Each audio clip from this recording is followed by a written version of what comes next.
तो रीति मुक्त काव्य धारा एवं घनानंद पर 20 MCQs लाई हूँ।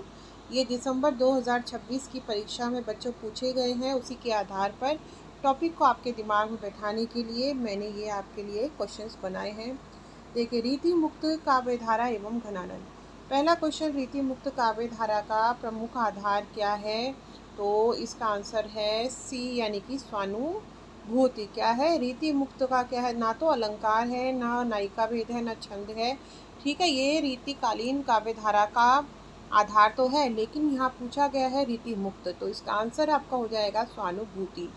ठीक है, यानी स्वयं की अपनी अनुभूति। उसके आगे देखिए, रीति मुक्त काव्य धारा के सर्वश्रेष्ठ प्रतिनिधि कौन है?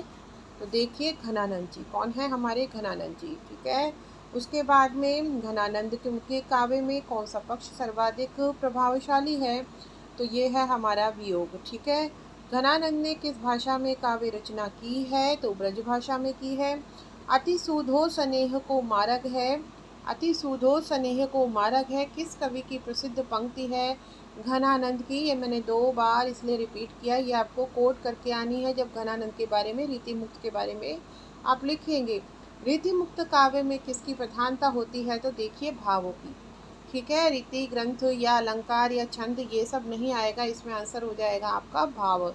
घनानंद के काव्य का प्रमुख रस कौन है? तो देखिए, श्रृंगार रस। रीति मुक्त काव्य धारा, क्योंकि यहाँ पे वियोग श्रृंगार रस नहीं है, वीर करुण हास्य तीनों हैं, तो केवल श्रृंगार रस आ जाएगा। रीति मुक्त काव्य धारा किस काल से संबंधित है? तो रीति काल से। घनानंद का प्रेम कैसा माना जाता है? आत्मिक। ठीक है, रीति मुक्त काव्य धारा का मुख्य उद्देश्य क्या है? हृदय की सच्ची अनुभूति। घनानंद के काव्य की सबसे बड़ी विशेषता क्या है? मार्मिक विरह। घनानंद किस काव्य धारा के कवि हैं? तो रीति मुक्त। घनानंद की भाषा का प्रमुख गुण क्या है? तो कठिनता बिल्कुल भी नहीं है, और मधुरता बिल्कुल ठीक आंसर है, मधुरता आंसर हो जाएगा। रीति मुक्त काव्य में किसका अभाव होता है? देखिए, कृत्रिमता का अभाव होता है। घनानंद की रचनाओं में सुंदर चित्रण किस चीज़ का है? देखिए, प्रेम और विरह का। रीति मुक्त काव्य धारा का दूसरा नाम क्या माना जाता है? स्वच्छंद काव्य धारा, क्योंकि इसे सब रीतियों से मुक्त होकर, स्वतंत्र होकर लिखा जाता है, तो इसका नाम है स्वच्छंद काव्य धारा। ठीक है, घनानंद के काव्य में अलंकार कैसे मिलते हैं? स्वाभाविक। मतलब ये अत्यधिक के कृत्रिम तो कहाँ पाए जाते हैं? रीति सिद्ध में, और घनानंद है रीति और रीतिबद्ध में। घनानंद तो है रीति मुक्त, यानी सभी चीज़ों से मुक्त। तो स्वाभाविक जहाँ अलंकार आते हैं वही अलंकार यूज़ होंगे, ये नहीं होगा कि अत्यधिक कृत्रिम यूज़ किए जाएंगे। रीति मुक्त काव्य में किसका चित्रण अधिक मिलता है? तो देखिए, व्यक्तिगत अनुभूति। घनानंद को किस भाव का श्रेष्ठ कवि माना जाता है? तो विरह। निम्न में से कौन सा कथन सही है? तो सही है, घनानंद रीति मुक्त काव्य धारा के प्रमुख कवि हैं। एग्जाम बूस्टर, बहुत महत्वपूर्ण point, net JRF UOU BA में बार बार पूछे जाने वाले।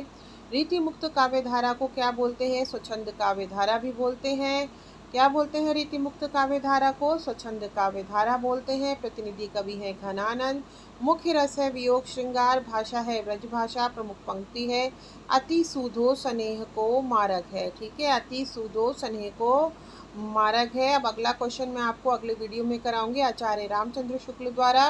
रीतिकाल के नामकरण की समस्या पर सविस्तार विचार कीजिए। ये भी 19 नंबर में पूछा गया है, दिसंबर 2026 BA तृतीय सेम के आपके एग्ज़ाम में, उत्तराखंड ओपन यूनिवर्सिटी के। तो तब तक के लिए आप लोगों का बहुत बहुत शुक्रिया और बहुत बहुत धन्यवाद। इस वीडियो को ज़्यादा से ज़्यादा आप लोगों को क्या करना है?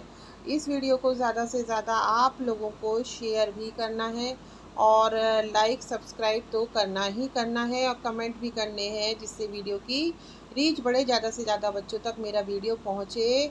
तो बहुत बहुत